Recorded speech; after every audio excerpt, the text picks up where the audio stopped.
Can you tell me a little bit about what you think about Main Street here in Alachua? I love it. I mean, it was so funny. We were driving around and we were getting lost, and then all of a sudden, bang, we came to this cute town. I'm like, this is just so amazing. I appreciate you taking some time with us. It was interesting you mentioned Hillary a couple times today, and I'm curious, as someone who's been a First Lady, if you were pursuing a political office, would you think that would be relevant experience? You know, I will never be pursuing a political career, so this is easy for me. I don't like to talk about other opponents personally or talk about what, you know, their qualifications are, but for us, we always just try to focus on the positive and about what Mitt's strengths are. I think, you know, when it comes to issues, I think it's a really fair game to talk about how people differ on the issues, which is what we try to focus on whenever we face our opponents. Is, you know, even on the Republican side right now, we do talk about the differences we have with positions. We never try to talk about, you know, personal characteristics or anything like that. Well, just talking in the hypothetical, though. I mean, as someone who's been a First Lady, is that relevant political experience? Well, I guess you can answer that one. I mean, yourself. You can. I'm not gonna answer that.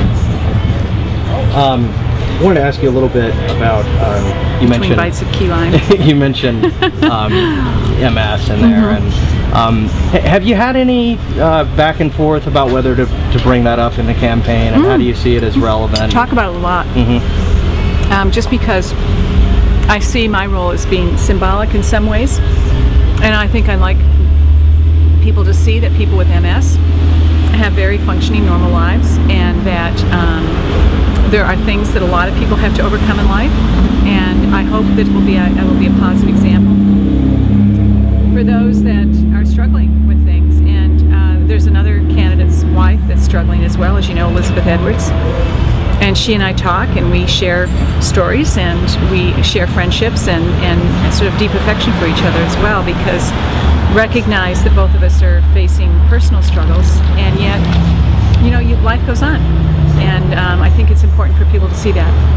I know that if this is too personal, that's fine, but with regard to the MS, do you and your husband talk much about what it might be like if he were elected and you were to get seriously ill? Is that something? You know, really, no, because I don't really think I'm positive about my disease and about my illness, and I'm in such a place that I've learned how to control it, and medicines are so much better now, and I of course recognize that anything can happen, but you know what, anyone can walk up the street tomorrow and get hit by a bus too. So we never dwell on the negative. We really don't. We don't talk about what would happen if.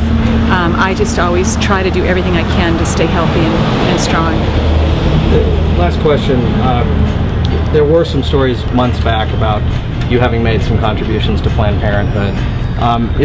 Can you discuss at all whether you've had a similar evolution of thinking on the abortion issue? I've always been pro-life. Always been pro-life. What was the reason for the contribution? That was 14 years ago, and it was $100. I mean, do you really think I remember? I mean, really, I don't remember ever even giving it. Okay? All right. Well, look, thank you very much. Thank you. I have a question.